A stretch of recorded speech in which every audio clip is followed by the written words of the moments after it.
What's up everybody and welcome back. Right now if you're shopping for a phone, you would know that there's only really two options, iOS and Android. That's basically it. Samsung, Google Pixel, Xiaomi, they're all just Android phones with different skins. But rewind 15 years to the olden days and there were Nokia bricks, BlackBerry keyboards, Palm devices all fighting for your attention. But now we only have two, iOS and Android. So what actually happened? How do we go from the wild west of phone operating systems down to just these two giants who control everything? Today we'll be breaking down exactly that. First off, this isn't just some opinion. This is cold, hard data. Android powers about 70 to 72% of smartphones worldwide, while iOS sits at 27 to 29%. Everything else is basically zero. All of that is because Android absolutely crushes it in the emerging markets like Asia, Africa, and Latin America. Because Android phone makers can sell $50 phones.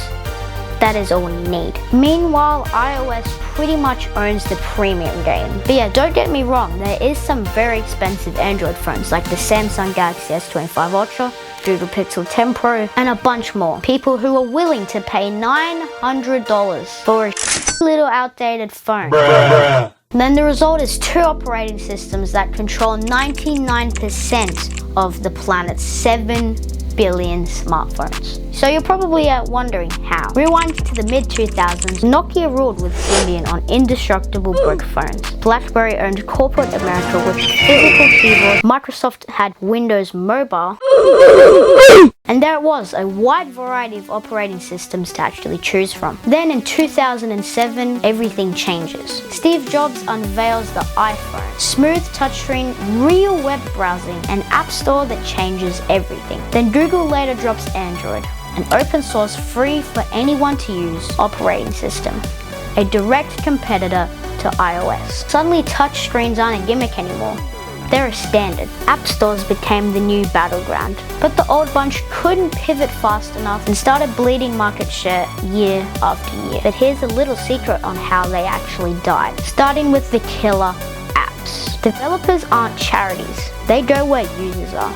Once iPhone and Android hit critical mass, every programmer on earth built for those two platforms first. Windows Phone, maybe 200,000 apps, which actually seems a lot, versus the 2 million on iOS. Bruh. So you'd walk into a Best Buy, pick up a shiny Nokia or Windows Phone, search the App Store, and suddenly your bank app, Instagram, or even Uber is gone, or it's buggy as and also ecosystems trap you. Buy an iPhone, now you're collecting iMessages, FaceTime calls, AirDrop files, Apple Watch data, iCloud backups, and it all syncs perfectly with your Mac. And if you jump to Android, Google Photos, Gmail, Wear OS, YouTube Premium, and cheap accessories.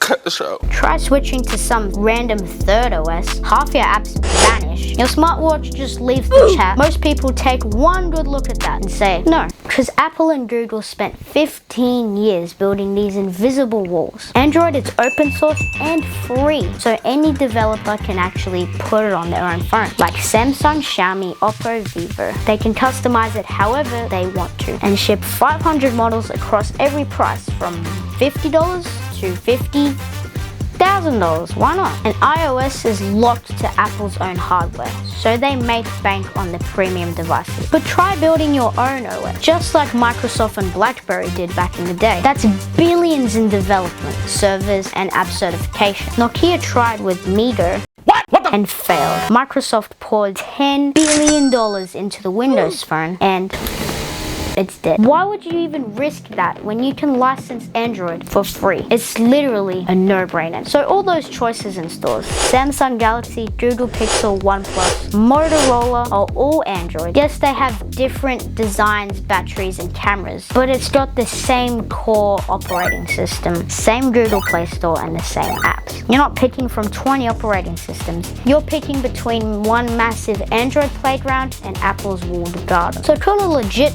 third phone operating system actually break through? Option 1, you could do the ultra basic operating system where you could only do calls, texts, and look at your maps and emails. Option 2, a privacy fortress.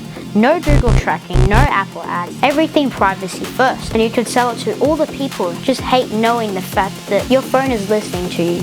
right now. But every path hits the same wall. Without 100 million users, developers will simply ignore you. No apps, no growth, that means no customers. Like, think about it. Would you really want to spend your hard-earned money on a phone that you thought looked cool at the time but had 3 apps? So in the bottom line, iOS and Android didn't just win. They built an unbreakable moat. Android owns cheap volume. iOS prints premium money in rich markets. A third player needs perfect timing, billions in cash, and an actual reason why millions of people would want to make the switch. Thank you for watching today's video. I hope you enjoyed it. It took me longer than I want to admit on the editing phase. I will see you in the next video.